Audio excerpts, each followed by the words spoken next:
Hello students, आज हम start करने जा रहे हैं 13.4 एक्सरसाइज। ये है प्रोबेबिलिटी डिस्ट्रीब्यूशन। Probability distribution. अब प्रोबेबिलिटी डिस्ट्रीब्यूशन के बारे में मैं थोड़ा सा आपको बता दूं। सबसे पहले तो कोविड की वजह से ये डिस्ट्रीब्यूशन वाला कॉन्सेप्ट जो है वो डिलीट कर दिया है, ये डिलीटेड कोर्स में है। लेकिन ये जो सैंपल पेपर फर्स्ट सीबीएसई ने अभी निकाला है उसके अंदर प्रोबेबिलिटी डिस्ट्रीब्यूशन का एक क्वेश्चन दे रखा है। तो ऑफ कोर्स हम इसको प्रिपेयर कर लेते हैं, लेकिन पूरी एक्सरसाइज पढ़ने की हमें ज़रूरत नहीं है। सिर्फ एक क्वेश्चन आज हम करेंगे और उस एक क्वेश्चन के बाद आप चाहो तो आगे कर सकते हो, क्वेश्चंस पूरी एक्सरसाइज कवर कर सकते हो। लेकिन अगर नहीं भी करोगे ना, तो एग्जाम में पेपर अगर आता है कोई क्वेश्चन, तो आप क्वेश्चन अटेम्प्ट करके आ सकते हो। ठीक है, तो एक क्वेश्चन को तो आपको देखना होगा प्रोबेबिलिटी डिस्ट्रीब्यूशन का। चलो, इससे पहले मैं क्या करता हूँ, कुछ बेसिक बता देता हूँ आपको। ये डिस्ट्रीब्यूशन की एक सीरीज होती है। इसके अंदर सबसे पहले आता है प्रोबेबिलिटी डिस्ट्रीब्यूशन। Probability distribution. उसके बाद आता है सेकंड नंबर पे binomial distribution. Binomial distribution. And third number पे आता है Poisson distribution. Poisson distribution. And the fourth and last one is the normal distribution. Normal distribution. तो ये मैं क्यों लिखवा रहा हूँ, मैं आपको बता देता हूँ। क्योंकि अभी तो आप 12th में पढ़ रहे हैं, तो प्रोबेबिलिटी का ये कॉन्सेप्ट आपको ब्रीफ, आपके पास ब्रीफिंग होनी चाहिए, इसका ब्रीफ कॉन्सेप्ट समझ में आना चाहिए कि है क्या चीज। देखो, प्रोबेबिलिटी डिस्ट्रीब्यूशन क्या है इसके बारे में अभी चर्चा करेंगे, क्योंकि ये आपके 12th क्लास में 13.4 एक्सरसाइज में है। अगर क्वेश्चन प्रोबेबिलिटी डिस्ट्रीब्यूशन से नहीं हो पाता, तब हम उसे बाइनोमियल डिस्ट्रीब्यूशन से करते हैं। कब नहीं हो पाता? जब लेंथी हो जाता है। प्रोबेबिलिटी डिस्ट्रीब्यूशन का कॉन्सेप्ट तो अभी हम समझेंगे। जब वहां लेंथी हो जाता है प्रोसेस, यानी कि नंबर ऑफ ट्रायल्स बहुत ज्यादा हो जाते हैं, तब हम बाइनोमियल डिस्ट्रीब्यूशन का इस्तेमाल करते हैं। और बाइनोमियल वर्ड आपने सुना होगा, ये 11th क्लास में है। बाइनोमियल थ्योरम आपने समझी होगी, देन उससे लिया है। ठीक है ना, तो उसी कॉन्सेप्ट को यहाँ पर फॉलो करेंगे। उसके बाद ये आपके पास अगर मैं कहूँ तो एनसीईआरटी के अंदर एक्सरसाइज नंबर 13.5 है, जो लास्ट ईयर ही इन्होंने हटा दी थी 13.5। ठीक है ना, तो इसलिए इसके बारे में तो श्योर है कि ये नहीं आना। फिर उसके बाद आता है आपके सामने पॉइजन डिस्ट्रीब्यूशन। ये एक्सरसाइज भी डिलीट हो गई थी बहुत साल पहले, लगभग 2007, 2007-8 की बात है, जब ये एक्सरसाइज पहले 12th में होती थी, फिर डिलीट कर दी। ये एक्सरसाइज प्रिंट में भी नहीं होगी। उसके बाद आता है नॉर्मल डिस्ट्रीब्यूशन। आप ग्रेजुएशन में जाओगे तो इस डिस्ट्रीब्यूशन का नेक्स्ट स्टेज पढ़ोगे, नॉर्मल डिस्ट्रीब्यूशन। तो टोटल डिस्ट्रीब्यूशन के ये 4 स्टेप्स हैं, जिसको एक एक करके सारे को पढ़ना पड़ता है। कॉन्सेप्ट सब में सेम है, बस नंबर ऑफ ट्रायल्स बढ़ जाते हैं। जैसे कि अगर मैं प्रोबेबिलिटी डिस्ट्रीब्यूशन की बात करूं, तो इसमें 2 ट्रायल होंगे, 3 ट्रायल होंगे, 4 ट्रायल होंगे। अभी ये मैं कराने वाला हूं तो समझ में भी आ जाएगा। बाइनोमियल की बात करूं तो मोर देन 4 होंगे, लेकिन 9-10 तक लगभग लगभग ट्रायल्स होंगे। ठीक है ना, नो ट्रायल ये 10 ट्रायल, क्योंकि फॉर्मूला लगता है, कॉम्बिनेशन का फॉर्मूला लगता है n कॉम्बिनेशन ऑफ r। तो यहाँ पर इसे 9 या 10 वैल्यू तक की हम इसे सॉल्व कर सकते हैं। वैसे उधर कठिन हो जाएगा, 7 8 9 बस इतना बहुत है। उसके बाद आता है पॉइजन डिस्ट्रीब्यूशन। इसमें भी एक फॉर्मूला लगता है, जब ट्रायल्स जो हैं वो मोर देन 10 हो लगभग, और 40 50 100 तक भी ट्रायल चल जाएंगे। है ना, किसी चीज को 100 बार ट्रायल किया। लेकिन अगर उससे ज्यादा हजारों में ट्रायल होता है, लाखों में ट्रायल होता है, तो फिर नॉर्मल डिस्ट्रीब्यूशन की जरूरत पड़ती है, और इसको हम सिमेट्रिक प्रोसेस से निकालते हैं। ठीक है ना, ग्राफिकली मेथड से। तो ये डिस्ट्रीब्यूशन का पूरा कॉन्सेप्ट है। इसका ब्रीफ किया है मैंने, आपको समझ में आना चाहिए कि हाँ, ये प्रोबेबिलिटी डिस्ट्रीब्यूशन एक कॉन्सेप्ट है। अब बात करते हैं, ये डिस्ट्रीब्यूशन कॉन्सेप्ट है। अब बात जो कर रहे हैं हम, वो कर रहे हैं प्रोबेबिलिटी डिस्ट्रीब्यूशन की। तो क्या है प्रोबेबिलिटी डिस्ट्रीब्यूशन, पहले इसको समझते हैं ना, व्हाट इज प्रोबेबिलिटी डिस्ट्रीब्यूशन। तो मैं आपसे एक क्वेश्चन करता हूं। क्वेश्चन ये है, आपसे कहता है find the probability find the probability of head, find the probability of head in a coin, in a coin toss। कहता है कि एक कॉइन टॉस की गई तो आप उसमें प्रोबेबिलिटी फॉर हेड निकालिए, प्रोबेबिलिटी ऑफ हेड निकालिए। तो हेड आने की प्रोबेबिलिटी कैसे निकालेंगे? तो आप कहोगे सर बहुत आसान है, इसका अगर सॉल्यूशन करने लग गए तो आप कहेंगे एक कॉइन पर हेड आने के चांस कितने होते हैं। तो पहले तो ट्रायल कितने होते हैं, हेड और टेल, और हेड आने के chance probability for getting head is equal to head तो एक ही बार आएगा, तो 1/2, टोटल ट्रायल्स 2 है ना, नंबर ऑफ सैंपल स्पेस 2 है। तो इसका मतलब ये हो गया कि आपसे अगर पूछा गया find the probability of head तो आपने निकाल लिया 1/2, जबकि एक कॉइन टॉस की गई थी। अब अगर मैं इस एक कॉइन की जगह पर 2 कॉइन कह दूं, क्वेश्चन सेम है, क्वेश्चन में कहा गया find the probability of head in 2 coins, 2 coins are tosses, है ना, 2 कॉइन्स आर टॉसेस। तो अगर 2 कॉइन टॉस करते हैं तो हेड आने की प्रोबेबिलिटी क्या होगी? तो आप कहेंगे सर इसका सॉल्यूशन भी आसानी से हो जाएगा, क्योंकि नंबर ऑफ सैंपल स्पेस हमारे पास इस बार हो जाएंगे head head, head tail, tail head and tail tell.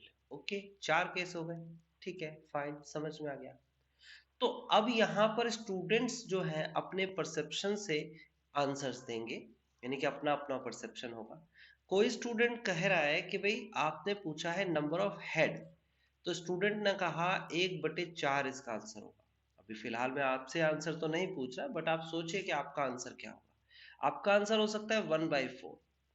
1/4 कैसे? आपने अपने हिसाब से बना लिया कि हेड तो देखो यहाँ पर 2 बार यहीं आ रहा है सिर्फ, है ना। किसी स्टूडेंट ने कहा कि 2/4। अभी 2/4 का कहने का रीजन क्या है कि देखो एक हेड आना चाहिए, है ना, एक हेड यहाँ पर भी आ रहा है, यहाँ पर भी आ रहा है, तो उनके हिसाब से ये केसेस बने। अब यहाँ पर लिखा नहीं है कि 1 हेड है या 2 हेड है, ऐसा कुछ मेंशन नहीं किया। यहाँ पर एक सस्पेंस है, यहाँ पर एक डाउट है कि 1 हेड होगा तो ऑब्वियसली बात है एग्जैक्टली 1 हेड के लिए 2/4 प्रोबेबिलिटी होगी। अगर 2 हेड होगा तो उसके लिए 1/4 प्रोबेबिलिटी होगी, या फिर आगे भी कोई कंडीशन हो सकती है, एटलीस्ट 1 हेड, एटलीस्ट 2 हेड, या एट मोस्ट हो सकता है। यानी कि हेड से रिलेटेड कॉन्सेप्ट क्या है ये नहीं पता, तो इसका मतलब इसके तो वेरियस आंसर आ जाएंगे। देखो बहुत सारे आंसर हो गए। यहां से प्रोबेबिलिटी डिस्ट्रीब्यूशन के कॉन्सेप्ट का जन्म होता है। बात को बिल्कुल क्लियरली समझना। इस क्वेश्चन के अंदर अगर मैं इसे नॉर्मल क्वेश्चन बनाना चाहता हूँ, नॉर्मल जो अब तक हमने पढ़ा है, तो उसमें क्या करना पड़ेगा, मुझे यहाँ लिखना पड़ेगा 2, बस। अब ये नॉर्मल क्वेश्चन हो गया, find the probability of 2 heads in a coin toss, in 2 coin tosses, sorry.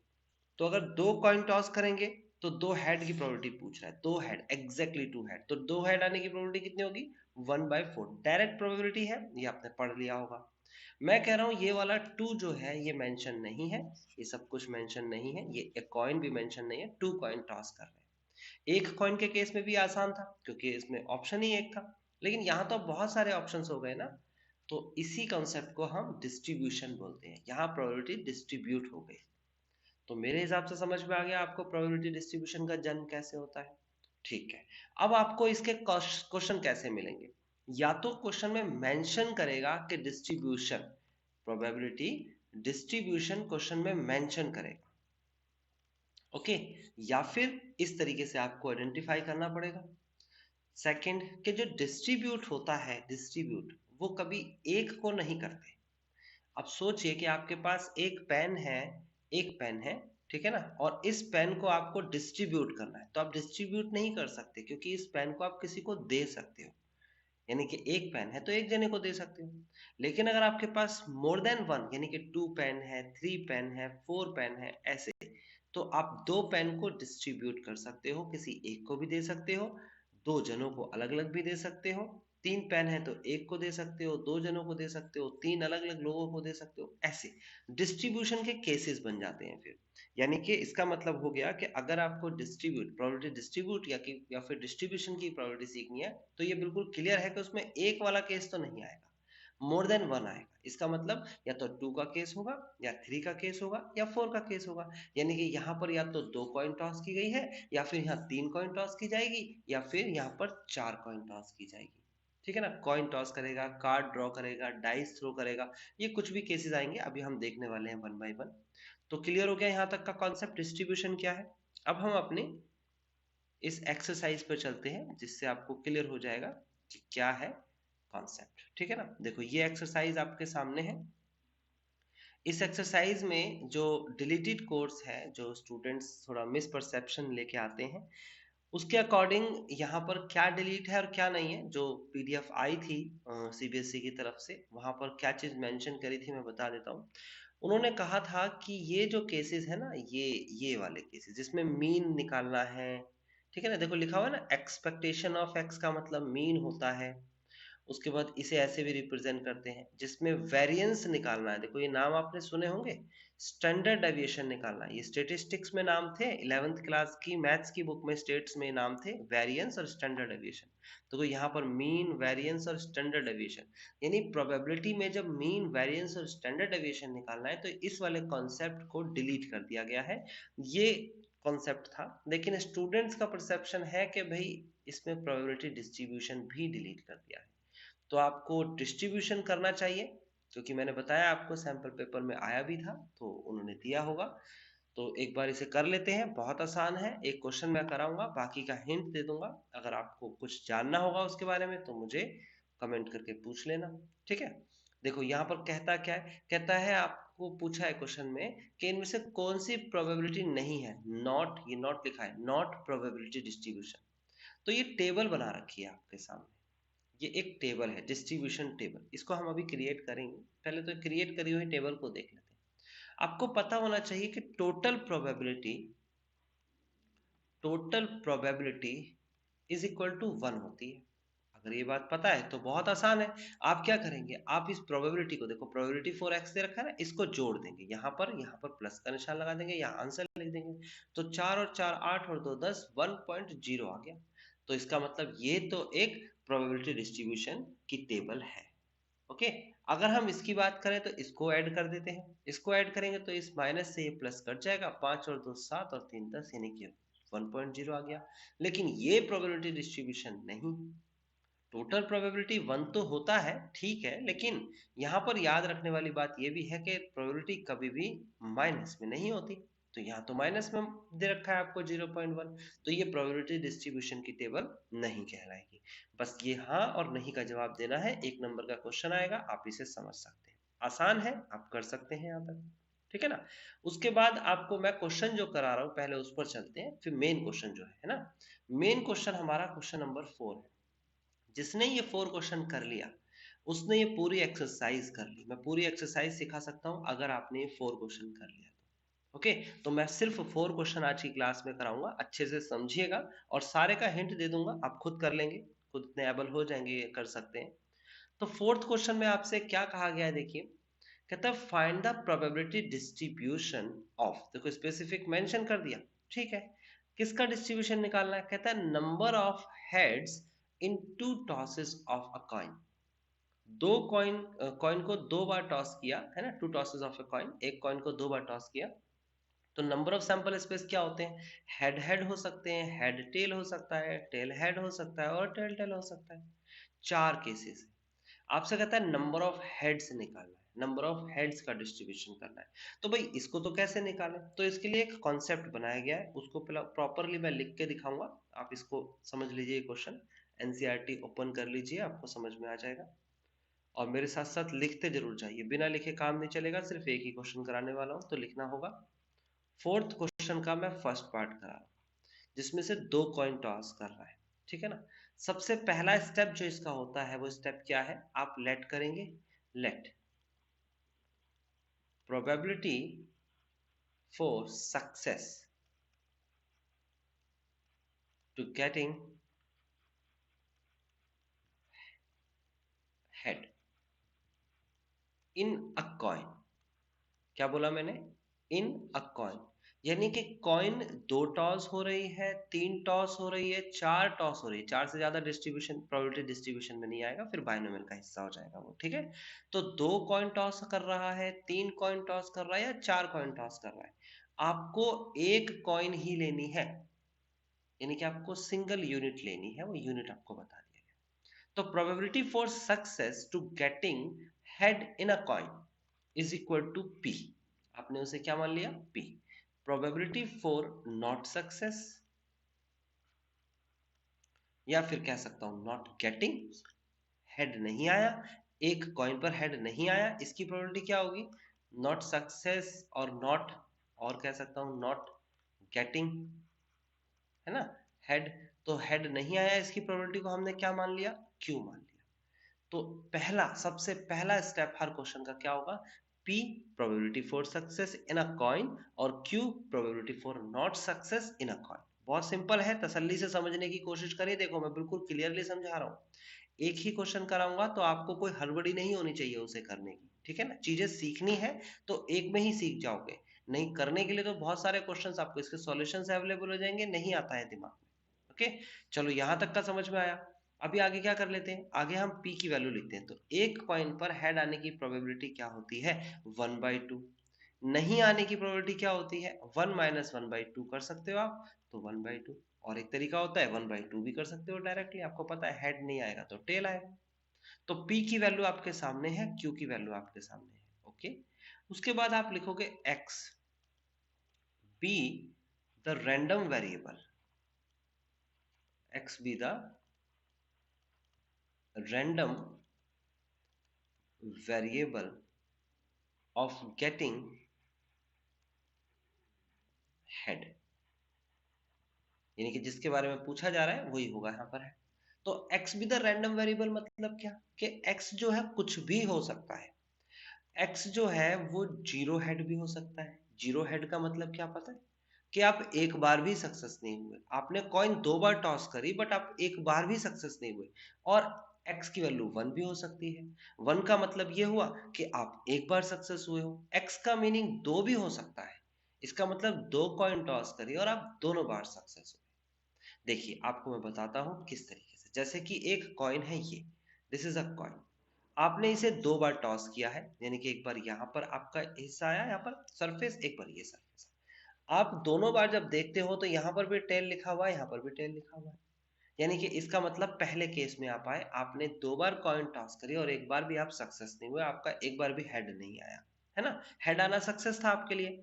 उसके बाद यही कॉइन को अगर आपने टॉस किया और 2 बार टॉस किया तो ऐसे सरफेस दिखेगा। एक बार हेड आ गया पहली बार और दूसरी बार टेल आ गया। या फिर एक और ऑप्शन हो सकता है कि पहली बार में टेल आ गया और दूसरी बार में हेड आ गया। देखो यहाँ पर केसेस ये बन गए। तीसरे की बात करूं तो दोनों बार आप सक्सेस हुए हो, इसका मतलब दोनों बार, यानी कि एक बार हेड आया और दूसरी बार भी हेड आया। ये 3 केसेस आपके सामने दिखते हैं। एक केस तो ये है, दूसरा केस ये है और तीसरा केस ये है। और तीनों ही केस डिफरेंट है और तीनों को मैं डिस्ट्रीब्यूशन का एक हिस्सा मानूंगा। जीरो का मतलब आप एक बार भी सक्सेस नहीं हुए, दोनों बार टेल आया। एक का मतलब आप एक बार सक्सेस हुए हो, किस ऑर्डर पे हो ये नहीं पता बट एक बार हुए हो। और 2 का मतलब हो गया कि आप दोनों ही बार सक्सेस हुए हो, यानी दोनों बार कॉइन टॉस करते हुए आपका क्या आया है? आपका हेड आया है। बहुत इजी है, देखो कॉन्सेप्ट वाइज इजी है, मैं आपको क्लियरली समझा दूं, कुछ भी नया नहीं है और करने में भी बिल्कुल इजी लगेगा। तो अब हम एक एक करके करेंगे। देखो इसे कैसे हम लिखेंगे। पहले probability for x is equal to 0। इसका मतलब क्या? इसका मतलब कि आपने 2 बार कॉइन टॉस करी है और उसमें से x, यानी कि x का मतलब क्या था? हेड आना, है ना, रैंडम वेरिएबल हेड आना। तो 0 का मतलब एक बार भी आप सक्सेस नहीं हुए, यानी इसका आंसर आएगा q एंड q। q का मतलब क्या था भाई? सक्सेस नहीं होना। p का मतलब क्या था? सक्सेस होना। तो क्यू क्यू का मतलब हो गया कि 1/2 ये रहा और 1/2 ये रहा, मतलब 1/4। बहुत क्लियर है। उसके बाद probability for x is equal to 1 का मतलब क्या है? 1 का मतलब है कि आप एक बार सक्सेस हुए। हो सकता है आप पहली बार सक्सेस हो गए p और दूसरी बार सक्सेस नहीं हुए, यानी कि q। या फिर या के लिए प्लस लगेगा, याद रखना, जब और का यूज करते हैं तो प्लस, एंड का यूज करते हैं तो मल्टीप्लाई। ये बहुत क्लियर होना चाहिए आपको। तो हो सकता है कि आप पहली बार सक्सेस हुए, हो सकता है आप दूसरी बार सक्सेस हुए, यानी कि पहली कॉइन टॉस करी सक्सेस नहीं हुए, फिर दूसरी कॉइन टॉस करी गई, फिर आप सक्सेस हो गए, आपका हेड आ गया। तो इसका कैसे आंसर निकालेंगे भाई, 1/2 इंटू 1/2 प्लस 1/2 इंटू 1/2। देखो पी और क्यू की वैल्यू रख दी, सॉल्व किया, एलसीएम लेके तो आपका 2/4 आ गया। इसे 1/2 भी लिख सकते हो आप। तीसरा केस देख लेते हैं, probability for x is equal to 2। 2 का मतलब क्या हो गया कि आप दोनों बार सक्सेस हुए हो, आपने कॉइन टॉस किया और दोनों बार ही आपका हेड आया है। तो p और p that is 1/2 into 1/2, this is 1/4। कितना आसानी से समझ में आ गया। अब इस कॉन्सेप्ट को हम डिस्ट्रीब्यूशन टेबल से लिखेंगे। ये होता है आपके पास डिस्ट्रीब्यूशन टेबल। ओके, बात समझ में आती है, डिस्ट्रीब्यूशन एक टेबल होती है। तो डिस्ट्रीब्यूशन टेबल में क्या होगा, ये है डिस्ट्रीब्यूशन टेबल, और इस टेबल में आपको कुछ भी नया नहीं करना, आपको x यहाँ लिखना है और p प्रोबेबिलिटी फॉर x यहाँ लिखना है। x का मतलब कि आप रैंडमली वेरिएबल क्या ले रहे हो, तो पहले तो हेड 0 बार आया, हेड 1 बार आया, हेड 2 बार। ये आपका डिस्ट्रीब्यूशन टेबल का हिस्सा हो गया, है ना। अभी जो आपने देखी थी टेबल, वो आपने अब बनानी सीख ली। उसके बाद 0 आया तो उसकी प्रोबेबिलिटी क्या थी, 1/4। 1 पे प्रोबेबिलिटी क्या थी, 1/2, और 2 पे प्रोबेबिलिटी क्या थी, 1/4। And this is distribution table. यही है प्रोबेबिलिटी डिस्ट्रीब्यूशन। बहुत इजी कॉन्सेप्ट है, समझ में आना चाहिए। केस भी तीन ही होते हैं, एक 2 टॉस का, एक 3 टॉस का, एक 4 टॉस का। और हर केस में क्या चीज चेंज होगी, ये चेंज होगा, और ये मैं अभी कराने वाला हूँ क्योंकि इसके और भी पार्ट है। यहाँ से ले लेते हैं, तो इसके और भी पार्ट है। ये केस समझ में आता है आपको, यहाँ से पूरा का पूरा जो मैंने हाईलाइट किया है, यही केसेस चेंज होंगे। पी और क्यू तो निकालना आपको आ ही जाएगा, अभी मैं सिखाऊंगा तो आपको बिल्कुल क्लियर होगा। अब मैं आपको एक चीज और बताऊंगा, मीन, वेरिएंस और स्टैंडर्ड डेविएशन कैसे निकालते हैं। यहाँ के बाद देखो, क्वेश्चन क्या था, आपको पहले वो पता होना चाहिए। देखिए, क्वेश्चन ये था कि आपसे कहा गया है, क्वेश्चन में क्या कहा गया है, कहता है find the probability distribution of number of head. Head का डिस्ट्रीब्यूशन निकालना, यानी कि आपको ये नहीं बताया यहाँ पर कि एक हेड आना चाहिए, दो या तीन, कितने, एक या दो ही हो सकता है, क्योंकि तीन तो हो ही नहीं सकता, क्योंकि कॉइन दो ही बार टॉस हो रही है ना। तो यहाँ पर एक और दो हेड के लिए नहीं पूछा। अगर स्पेसिफिक मेंशन कर देता तो प्रोबेबिलिटी डिस्ट्रीब्यूशन नहीं बोलता, वो कहता find the probability of two head, at least one head, exactly one head, at most two head, यहां पर कुछ भी दे देता, है ना, और in two tosses of a coin, तो सिंपल हो जाता। लेकिन यहाँ पर कुछ नहीं दिया इसने, बस डिस्ट्रीब्यूशन बोल दिया नंबर ऑफ हेड के लिए। तो यहाँ से क्वेश्चन क्या था आपके सामने है, और उसको कैसे डिस्ट्रीब्यूशन टेबल तक पहुंचा है वो भी आपके सामने है। अब मैं आपको एक और एक्स्ट्रा नॉलेज देना चाहता हूँ। जैसे 10 से क्वेश्चन देखो, क्या पूछ रहा है, कहता है आपसे 10 क्वेश्चन में, 10वें में, find the mean number of heads in 3 tosses of a fair coin, है ना। यहाँ पर आपसे पूछता है find the mean, variance and standard deviation of x. यहाँ पर भी यही पूछ रहा है, यहाँ पर वेरिएंस और स्टैंडर्ड डेविएशन पूछ रहा है। तो कहीं ना कहीं आपको मीन, वेरिएंस और स्टैंडर्ड डेविएशन में कंफ्यूजन होगी, कैसे निकालते हैं। तो क्योंकि ये पेपर में तो इस बार नहीं आना, लेकिन फिर भी मैं आपको थोड़ा सा टाइम लेके बता देता हूँ कितना आसान है ये। एक्स की वैल्यू आप लिखिए 0, 1 एंड 2। फिर प्रोबेबिलिटी को p लिख लेते हैं, p की वैल्यू है 1/4, 1/2 एंड 1/4। आपको सिंपली पहले पी एक्स निकालना है, फिर पी एक्स स्क्वायर निकालना है। याद रखना, पी एक्स का होल स्क्वायर और पी एक्स का स्क्वायर दोनों बिल्कुल अलग है, ये दोनों इक्वल नहीं है। एक्स का स्क्वायर करेंगे और p से मल्टीप्लाई कराएंगे, यहां पर मैं ये कह रहा हूं। और पी एक्स का होल स्क्वायर मतलब कि जो पी एक्स आया है इसका स्क्वायर कर देंगे, ऐसा तो मैं नहीं बोल रहा। तो याद रखना ये बात कि एक्स का स्क्वायर मल्टीप्लाई बाय पी। तो पहले तो फिलहाल पी एक्स निकालेंगे, पी एक्स मतलब इन दोनों की मल्टीप्लाई, तो यहाँ 0 आ जाएगा, यहाँ 1/2 आ जाएगा, यहाँ पर इन दोनों की मल्टीप्लाई कराएंगे तो 1/2 आ जाएगा। फिर पी एक्स की मल्टीप्लाई फिर से एक्स में करा दो, देखो पी एक्स और एक्स मल्टीप्लाई कराएंगे तो कितना आ जाएगा, 0 हो जाएगा। एक की मल्टीप्लाई 1/2 में कराएंगे तो 1/2 आ जाएगा। दो की मल्टीप्लाई 1/2 कराएंगे तो 1 आ जाएगा। देखो ना, 2 मल्टीप्लाई बाय 1/2 आ जाएगा ना 1। ठीक है, आप चाहो तो इसकी मल्टीप्लाई कराने की जगह आप क्या कर सकते थे, आप x का स्क्वायर करके p से मल्टीप्लाई कर देते, तब भी आंसर सेम आता। ठीक है, अब आगे बढ़ जाते हैं, हम इसे अंडरलाइन कर देते हैं। सम करेंगे तो 1 आएगा, इसका सम करेंगे तो 3/2 आएगा। देखिए इतना काम हो गया ना। जो डिलीटेड कोर्स है, जो डिलीट कर दिया गया है, वो यही डिलीट किया गया है, कोई कठिन चीज डिलीट नहीं करी गई। यहाँ पर मीन पूछ रहा है आपसे मीन को इस सिंबल म्यू से भी दिखाते हैं, मीन को एक्सपेक्टेशन ऑफ एक्स भी कहते हैं, एक्सपेक्टेशन ऑफ एक्स, है ना, ये भी बोल सकते हैं, या फिर इसको ई ब्रैकेट ऑफ एक्स से भी रिप्रेजेंट करते हैं, किसी भी नाम से इंडिकेट करें। होता क्या है formula, sigma P x, that's enough. कुछ भी अपॉन में नहीं होता, कहीं सोच रहे बच्चे बटे में कुछ होता है, बटे में नहीं होगा, क्योंकि प्रोबेबिलिटी पहले ही डिवाइड में करके लिखी जा चुकी है। तो सिग्मा पी एक्स का मतलब एक है, इसका आंसर देखो, ये सिग्मा पी एक्स की वैल्यू है, सिग्मा मतलब जोड़, पी एक्स का मतलब इसका जोड़, पी एक्स वाले कॉलम का, ठीक है ना। तो इसको जोड़ लिया, ये देखो मीन आ गया, ये आंसर आ गया, कुछ भी कठिन नहीं था इसमें। पी एक्स मल्टीप्लाई, अब डिस्ट्रीब्यूशन टेबल अगर आपसे बनाना आ गया तो बड़ा आसान है ना, पी एक्स की मल्टीप्लाई तो करनी है। उसके बाद वेरिएंस का फॉर्मूला देख लीजिए, वेरिएंस में क्या नया फॉर्मूला बताया गया है, वेरिएंस, इसको हम ऐसे न्यू स्क्वायर से दिखाते हैं। फॉर्मूला बहुत सिंपल है, sigma P X square minus का सिग्मा पी एक्स का whole square, sigma P X का होल स्क्वायर। इसको साफ साफ लिख लेते हैं, यहां हटाई देते हैं, हम यहां लिख देते हैं, ये है सिग्मा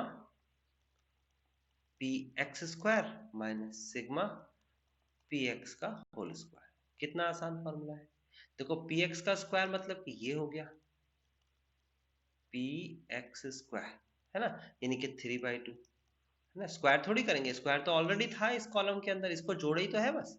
और पी एक्स का होल स्क्वायर, तो देखो सिग्मा पी एक्स का होल स्क्वायर ऐसे नहीं लिखेंगे, इसको लिखने का तरीका भी अलग है, 2 सेकेंड, सिग्मा पी एक्स का होल स्क्वायर ऐसे लिखेंगे। तो सिग्मा पी एक्स का होल स्क्वायर मतलब कि सिग्मा पी एक्स की वैल्यू क्या है भाई, 1 है, अब 1 का होल स्क्वायर कर देंगे, लो जी ये हो गया आपका variance, 3/2 minus 1, this is 1/2, this is 0.5। कितना आसानी से आंसर आ गया। तो आपको पता लगा मीन का क्या रूल होता है, सिग्मा पी एक्स, और वेरिएंस का sigma P X square minus sigma P X का होल स्क्वायर। देखो दोनों में अंतर है, इसमें और इसमें अंतर है, ये बात याद रखिए। एक संख्या जो है वो यहां से ली गई है सिग्मा पी एक्स स्क्वायर, दूसरी संख्या इसका स्क्वायर क्या किया। अच्छा स्टैंडर्ड डेविएशन क्या नया बात पता था भाई, ये है स्टैंडर्ड डेविएशन। अगर मैं स्टैंडर्ड डेविएशन की बात करूं, जिसे हम इस सिंबल से दिखाते हैं, तो स्टैंडर्ड डेविएशन होता है रूट ऑफ वेरिएंस, और ये बात तो ज्यादातर स्टूडेंट्स को पता होगी, नहीं पता तो अब याद कर लीजिए, 0.5 हो जाएगा, इसे सॉल्व कर लीजिए। तो बेसिकली आपको जो डिलीटेड कोर्स में दिया गया है मीन वेरिएंस और स्टैंडर्ड डेविएशन, वो मैंने बता दिया है, अगर आएगा तो आप कॉन्फिडेंटली करके आएंगे। स्टार्टिंग से चलते हैं, क्या करना है, सबसे पहले क्वेश्चन में आपको क्या करना है, सक्सेस और नॉट सक्सेस के लिए लेट कर लेना है पीक्यू, पीक्यू की वैल्यू निकालना बेहद इंपॉर्टेंट है, पूरी एक्सरसाइज में यही बदलेंगे। एक्स विद रैंडम वेरिएबल, अगर 2 टॉस हो रही है तो 0 1 2, 3 टॉस होती तो 0 1 2 3, 4 टॉस होती तो 0 1 2 3 4। यही संख्या क्यों ली जाती है, एटलीस्ट एटमोस्ट क्यों लिया जाता है, क्योंकि टोटल प्रोबेबिलिटी 1 होती है। तो आप गौर से देखेंगे तो ये आप टोटल करेंगे इसका, और ये 1 आना चाहिए, अगर 1 नहीं आ रहा है तो इसका मतलब आप गलत कर रहे हो, ठीक है ना। अब चलते हैं हम अगले क्वेश्चन के पास, यानी कि इसी का नेक्स्ट पार्ट, क्वेश्चन नंबर 4 ही करने वाले हैं, इसके 3 पार्ट है, इसका सेकंड पार्ट। तो सेकंड पार्ट में आपको क्या करना है, देखिए ये आपके सामने सेकंड पार्ट है, ये रहा। क्या कहता है क्वेश्चन को एक बार रीड कर लेते हैं। तो क्वेश्चन में कहा गया है find the probability distribution of, second question की बात हो रही है, नंबर ऑफ टेल्स, यानी कि अब की बार आपको नंबर ऑफ टेल्स पूछ लिया है ना, और कहता है in simultaneous tosses of 3 coin, 3 coin toss हो रही है, नंबर ऑफ टेल पूछ रहा है, नंबर ऑफ टेल यानी कि टेल आना आपके लिए सक्सेस हो गया इस बार।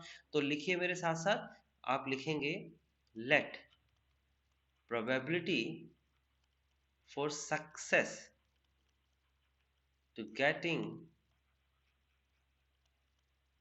Tell, okay, is equal to P, और probability for of not success, 44 लिख लीजिए, फॉर नॉट सक्सेस और not getting tail is equal to Q, यानी कि एक कॉइन पर, इन अ कॉइन भी लिख लेना है यहाँ पर, इन अ कॉइन, ओके। तो एक कॉइन पर सक्सेस होने की प्रोबेबिलिटी को पी माना है, जो कि आप टेल मानते हैं, तो एक कॉइन पर कितने केसेस बनते हैं भाई, हेड और टेल, तो टेल आने की प्रोबेबिलिटी कितनी होती है, 1/2, और नहीं आने की प्रोबेबिलिटी 1 - 1/2, दिस इज 1/2। बहुत सिंपल है ना। 1 माइनस कर देते हैं, है ना, probability for success plus not success equal to 1 होता है। फिर उसके बाद आप लिखिए x be the random variable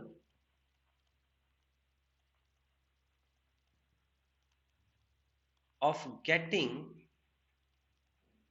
head, oh sorry not head, tail, है ना।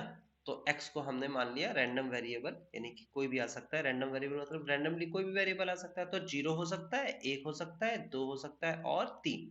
y3 क्योंकि 3 कॉइन टॉस की गई है, ऐसा क्वेश्चन में साफ साफ मेंशन किया है, देख सकते हो आप, यहाँ पर लिखा है 3 coins toss, tosses of 3 coins, ठीक है ना, ये बात ध्यान रखना। 2 कॉइन है तो 2 वाला केस लिया, 3 कॉइन है तो 3 वाला केस लेंगे, ठीक है। अब चलते हैं हम नेक्स्ट, क्या कहता है आगे, देखिए 2 मिनट, हमारे पास यहाँ पर आ जाते हैं हम यहाँ तक। अब उसके बाद आपको सीधा सीधा केस लिया गया है, आप बहुत सिंपली कर सकते हैं, मैं यहाँ लिख देता हूँ। पहला केस है probability for x is equal to 0, मतलब कि 3 बार आप सक्सेस ही नहीं हुए, यानी कि आपका टेल ही नहीं आया, q q q।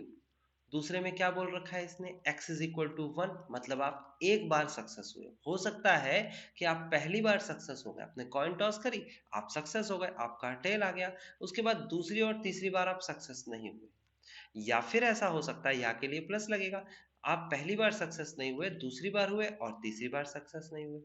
ऐसा भी हो सकता है कि आप पहली बार सक्सेस नहीं हुए, दूसरी बार सक्सेस नहीं हुए, लेकिन तीसरी बार हो गए। तो देखो 3 केसेस आपके सामने लिखे हुए हैं, बहुत सिंपल है, आप समझ सकते हो इसे। अगर मैं कहता हूं P X is equal to 2, 2 का मतलब क्या, कि आपने कॉइन 3 बार टॉस करी और 2 बार आपका टेल आ गया। तो टेल कैसे आएगा, हो सकता है पहली बार और दूसरी बार आप सक्सेस हो गए, आपका टेल आ चुका है, लेकिन तीसरी बार आपको नहीं होना सक्सेस, क्योंकि 2 ही केस लेने हैं। उसके बाद ऐसा भी हो सकता है कि पी क्यू पी, और ऐसा भी हो सकता है क्यू पी और पी, है ना, 2 बार सक्सेस लास्ट वाले ऑर्डर में हो सकते हैं। और कोई केस होता हो तो सोचना, हो ही नहीं सकता। Probability for X is equal to 3 का मतलब होता है कि आपने 3 कॉइन टॉस करी और तीनों बार ही आपका टेल आया, यानी कि तीनों बार आप सक्सेस हो गए। अब पी और क्यू की वैल्यू को बस रिप्लेस कर देना है। अगर मैं यहाँ पर रखता हूँ 1/2 1/2 1/2, देखो ना ये 1/2 है, तो 1/8 आ जाएगा। अगर मैं यहाँ रखूंगा 1/2 1/2 1/2 और एक जैसी संख्या है सारी की सारी, तो आ जाएगा 3/8। देखो भाई कैलकुलेशन आप कर लेना, यहाँ पर भी आप 1/2 रखेंगे, 1/2 1/2, देखो ना 1/2 इंटू 1/2 इंटू 1/2, तो 1/8 आएगा ना। इसी तरीके का 1/8 यहाँ पर भी आएगा, 1/8 यहाँ पे आएगा, तो एलसीएम लेके जोड़ेंगे तो 3/8 आ जाएगा। करके देखिएगा, ऐसे यहाँ पर 1/2 रखेंगे तो 1/8 आएगा। तो डिस्ट्रीब्यूशन टेबल बनाऊंगा यहाँ पर मैं, मीन वेरिएंस नहीं निकालने वाला, क्योंकि वो तो मैंने आपको तरीका बता ही दिया। x और px लिखा जाएगा, उसके बाद एक संख्या यहाँ लिख लीजिए, एक यहाँ एक यहाँ, ठीक है। तो केसेस क्या बने, आपके केसेस बनेंगे यहाँ पर एक 0, एक 1, एक 2, एक 3 सक्सेस। तो 0 सक्सेस पे प्रोबेबिलिटी डिस्ट्रीब्यूशन की टेबल 1/8, 1 सक्सेस 3/8, 2 सक्सेस 3/8 और 3 सक्सेस 1/8। अगर इन टोटल को मैं ऐड करता हूं तो आंसर 1 आता है, टोटल प्रोबेबिलिटी 1 होती है। ओके, तो डिस्ट्रीब्यूशन टेबल आपको बनानी आ गई और कॉन्सेप्ट समझ में आ गया। याद क्या रखना पड़ेगा आपको, याद ये रखना पड़ेगा, आई थिंक आप बनाना भी सीख गए होंगे किस तरीके से बनाना है। पी और क्यू हर बार बदलेगा, याद रखना हर क्वेश्चन में पी क्यू बदलेगा, लेकिन केसेस नहीं बदलेंगे, यानी कि सक्सेस के केसेस ऐसे ही रहेंगे। 0 सक्सेस, 1 सक्सेस, 2 सक्सेस और 3 सक्सेस, 3 के केस में तो यही होगा। अगर 2 का केस होगा तो ऊपर बता ही दिया मैंने। ठीक है, आगे चलते हैं, अगले क्वेश्चन में क्या कहा गया है। तो अगले क्वेश्चन में आपके सामने है, देख सकते हो आप इसे, कहता है number of heads in 4 tosses of a coin. आपसे कहता है find the probability distribution of number of head, यानी कि डिस्ट्रीब्यूशन नंबर ऑफ हेड के बारे में पूछ रहा है, और 4 बार कॉइन सक्सेस टॉस की गई है, यानी कि अब की बार केस 4 का आ गया। ठीक है, तो आप 4 का केस कैसे लेंगे वो देख लेते हैं। तो यहां पर लिखेंगे आप क्वेश्चन नंबर 4 का थर्ड पार्ट है, let probability for success to getting head, है ना, हेड इन अ कॉइन, एक कॉइन पर हेड आना सक्सेस है, और नॉट सक्सेस की प्रोबेबिलिटी क्या लिख लेंगे आप, नॉट सक्सेस की प्रोबेबिलिटी लिखेंगे क्यू। तो एक कॉइन पर हेड आने की प्रोबेबिलिटी 1/2, नहीं आने की प्रोबेबिलिटी 1 - 1/2 यानी कि 1/2। याद रखना, कॉइन कितनी भी टॉस कर रहा हूं, वैसे तो 2 से कम तो हो ही नहीं सकती है ना, डिस्ट्रीब्यूशन तो 2 से शुरू होगा, 2 होगा, 3 होगा और 4 होगा, तो सिर्फ यही 3 केसेस हो सकते हैं, 2, 3 और 4। तो कितनी भी कॉइन टॉस हो रही है, नंबर ऑफ सक्सेस आप जब लेंगे तो एक कॉइन का लेंगे, एक कॉइन, याद रखना। तो ये आपके सामने आ गया, x B the random variable, random variable है ना, रैंडमली सिलेक्टेड वेरिएबल है ना, x B the random variable of getting head. Head आना हमारे लिए रैंडम वेरिएबली, हम एक्स हेड निकाल रहे हैं, तो एक्स की वैल्यू हो जाएगी 0, 1, 2, 3, 4। मतलब समझ में आया कि 4 बार सक्सेस हो सकते है ना, 4 तक जा सकता है। तो देखो अगर मैं कहता हूं probability for x is equal to 0, probability for x is equal to 0, इसका मतलब मैं क्या कहना चाहता हूं, मैं कहना चाहता हूं आपसे कि आप क्या निकालोगे यहाँ पर, आप 4 बार कॉइन टॉस किया और चारों बार में से एक बार भी आप सक्सेस नहीं हुए, चारों बार क्यों आया। और probability for x is equal to 1 का मतलब क्या होता है कि एक बार सक्सेस हुए। तो बनाइए जरा सीरीज से, देखो पहली बार भी सक्सेस हो सकते थे, तो आपने पहले P लिखा फिर बाद में Q लिख दिया, या फिर प्लस लगा दीजिए, पहली बार सक्सेस नहीं हुए, दूसरी बार सक्सेस हो गए, P लिख दिया, फिर उसके बाद तीसरी और चौथी बार तो सक्सेस होना ही नहीं है क्योंकि सक्सेस तो एक ही बार होना है। ऐसा भी हो सकता है कि आप 2 बार सक्सेस नहीं हुए, पहले 2 ट्रायल पर आपको हेड नहीं मिला, लेकिन फिर आपको हेड मिल गया, फिर आपको हेड नहीं मिला। इसी तरीके से पहले 3 ट्रायल पर आप फेल हो गए, फिर उसके बाद चौथे पे आप सक्सेस हो गए। देखो 4 केस बन रहे हैं। इसी तरीके से आपको याद ही रखना पड़ेगा, देखो ये चीज आपको याद रखनी पड़ेगी, दिमाग नहीं लगाइएगा पहले, पहले याद कर लीजिएगा, दिमाग अपने आप फिर बाद में आप लगा लेंगे।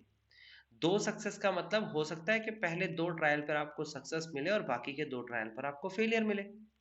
ऐसा भी हो सकता है कि पहले 2 ट्रायल पर आपको फेलियर मिल जाए, फिर 2 ट्रायल पर लगातार सक्सेस यानी कि हेड आ जाए। कॉइन टॉस कर रहे हैं, सिंपल सा गेम है। उसके बाद ऐसा भी तो हो सकता है कि पहले आपको सक्सेस मिल जाए, फिर नॉट सक्सेस, फिर सक्सेस, फिर नॉट सक्सेस, देखो सेम। उसके बाद ऐसा भी हो सकता है कि पहले नॉट सक्सेस से शुरुआत हो जाए आपकी, फिर उसके बाद हेड आ जाए, फिर हेड नहीं आए, फिर हेड आ जाए। और ऐसा भी तो हो सकता है कि आप पहले बार में हेड लेके आए, फिर आपका टेल और टेल आ गया, फिर उसके बाद हेड आ गया। और ऐसा भी हो सकता है कि क्यू पी पी क्यू। तो 6 केसेस बनते हैं, आप ज्यादा पैनिक मत होइएगा, यहाँ पर 6 केसेस होते हैं, स्टैंडर्ड है 6 ही बनेंगे, इसके साथ 7वां नहीं बन सकता, 5 नहीं रख सकते आप।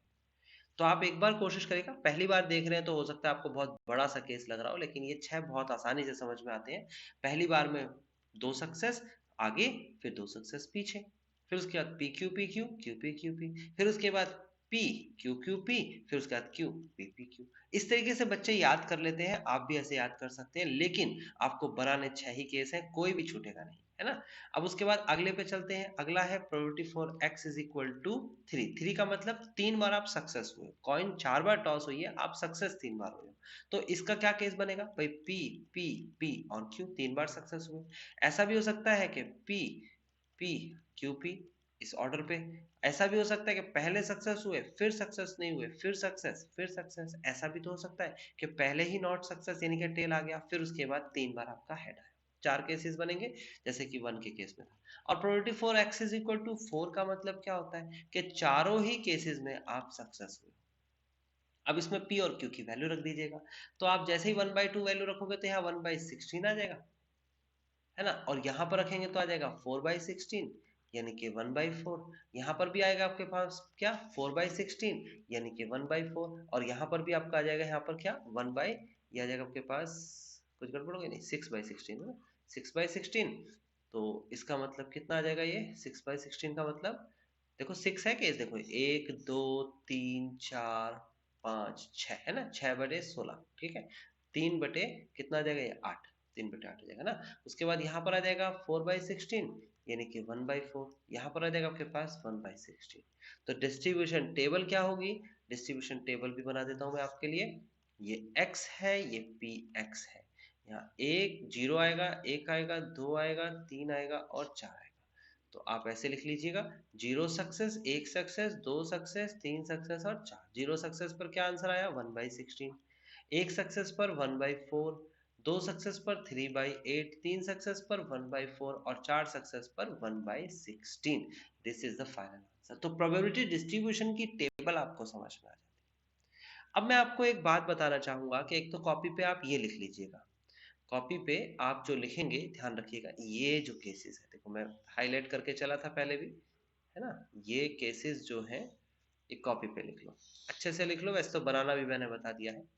4 के केस में 4 तक जाओगे, 3 के केस में ये रहा आपके सामने, ये रहा, ये भी हाईलाइट कर रखा है, और 2 के केस में ये है आपके सामने, ये भी मैंने हाईलाइट कर रखा है, ठीक है ना। तो ये आपके सामने जो केसेस हैं, किस किस के केसेस, 2 के केस में आपको क्या लेना है, Q Q P Q Q P और पी पी। 3 के केस में क्या लेना है आपके सामने, ये है आपके पास 3 का केस, और 4 का केस क्या हुआ ये। अब इन सभी में यानी पूरी एक्सरसाइज में बस पी और क्यू की वैल्यू बदलेगी, यानी कि स्टार्टिंग की ये स्टेटमेंट थोड़ी सी चेंज होगी बस। क्या चेंज होगा हम एक एक करके देखते हैं। देखो ये है आपके सामने क्वेश्चंस, और मैं अब जो पी और क्यू बताने वाला हूं वो चीज देखिएगा, और आपको बिल्कुल क्लियरली पूरा का पूरा एक्सरसाइज समझ में आ जाएगी और कॉन्सेप्ट समझ में आ जाएगा। चौथा क्वेश्चन मैं करा चुका हूं, पांचवे की बात कर रहा हूं। कहता है find the probability distribution of the number of success in two tosses of a die. देखो साफ साफ बोला दो टॉसेस, तो मुझे तो समझ में भी आ गया कि टू टॉसेस मतलब PP, P Q plus Q P और क्यू क्यू, है ना। ये जीरो सक्सेस में क्यू क्यू लिख लेते हैं ना, मैं तो जल्दीबाजी में आ गया, तो यहाँ पर लिख लेते हैं क्यू क्यू मतलब कोई सक्सेस नहीं, और यहाँ पे भी, तो इसका मतलब जीरो सक्सेस, एक सक्सेस, दो success, x equal to zero, x equal to one, x is equal to two, P का भी लिख लेना, पी का मतलब प्रोबेबिलिटी होता है, प्रोबेबिलिटी 4, ठीक है ना। ये केसेस बन गए, एक दो तीन, ओके। अब क्या कहता है, सक्सेस का पैमाना क्या है भाई, तो कहता है दो कॉइन, तो दो डाइस तो टॉस कर रहा है, डाइस की बात कर रहा है, एक डाई पर सक्सेस का पैमाना ढूंढना है, तो कहता है where the success is defined as number greater than 4। बहुत ही सिंपल क्वेश्चन नहीं होगा, एक डाई पर एक दो तीन चार पांच और छह नंबर होते हैं, और चार से ज्यादा नंबर आते हैं ये, तो एक डाई पर आप लिखेंगे लेट, मैं जो बोल रहा हूं उसे कॉपी पे लिखिए, बात समझ में आ जाएगी। आप लिखेंगे let probability for success to getting greater than 4 in a die is equal to P. तो P की वैल्यू आ जाएगी 2/6, और Q की वैल्यू आ जाएगी 4/6, वन माइनस का ना, वन माइनस कर देंगे 2/6 तो 4/6, आप इसे कट भी कर सकते हो 1/3, इसे कट कर सकते हो दो 2/3, तो 1/3 2/3 P और Q की वैल्यू आ गई, उठा के यहाँ रख दो, देखो कितना आसानी से आंसर आ गया। ये कॉइन का केस था, ये डाई का केस है, लेकिन फर्क तो पड़ा नहीं ना। अगला क्वेश्चन देख लेते हैं एक बार, वैसे करने आपको है सारे क्वेश्चंस, अगला क्वेश्चन भी एक बार देख लेते हैं, छठा क्वेश्चन। तो छठा क्वेश्चन क्या कहता है, देखिए कहता है from a lot of 30 bulbs, यानी कि 30 बल्ब का एक लॉट है ना, एक बहुत बड़ा एक डब्बा है, उसके अंदर 30 बल्ब रखे हैं। कहता है विच इंक्लूड 6 डिफेक्टिव, तो यानी कि इस 30 में से 6 तो डिफेक्टिव है, 24 सही बल्ब है। कहता है अ सैंपल ऑफ 4 बल्ब्स, देखो इसका सैंपल कितना है, 4 बल्ब का, 4 बल्ब का मतलब x with the random variable of getting 0 1 2 3 4, तो जो लास्ट वाला केस बताया था ना मैंने, वो लगेगा। अब पी और क्यू ढूंढना है हमें, तो कहता है एट रैंडम विद रिप्लेसमेंट, कहता है find the probability distribution of the number of defective bulb. तो प्रोबेबिलिटी किसकी पूछ रहा है, डिफेक्टिव बल्ब की प्रोबेबिलिटी पूछ रहा है, यानी कि आप लिखेंगे let probability for success to getting defective bulb, जिसकी प्रोबेबिलिटी पूछ रहा है वही सक्सेस का पैमाना है, तो डिफेक्टिव बल्ब आना आपके लिए सक्सेस है। 6 डिफेक्टिव है टोटल 30 में से, 1/5 हो गया, और Q की वैल्यू हो गई 4/5, है ना, 1 में से माइनस कर देंगे 1/5, तो 4/5 आ जाएगा। ओके, तो ये आपके पास PQ आ गया, और 4 वाला केस आपको पता है, बस P और Q की वैल्यू बदलेगी 1/5 4/5, बाकी सब कुछ सेम है। तो ये बल्ब वाला यानी कि अगर कोई डिफेक्टिव बल्ब का केस आता है तो वो केस भी हो गया, यानी कि आपका कॉइन का केस भी हो गया, डाइस का केस भी हो गया, और बल्ब का केस भी हो गया। आगे क्या दे रखा है, अगले क्वेश्चन में पढ़ लेते हैं। कहता है एक कॉइन दे रखा है, वो है बाइज्ड कॉइन है, बाइज्ड कॉइन के अंदर क्या दे रखा है, हेड जो है वो 3 बार आता है as likely to occur as tail, अगर टेल x बार आता है तो हेड 3x बार आता है, टोटल देखेंगे तो 4x हो जाएगा।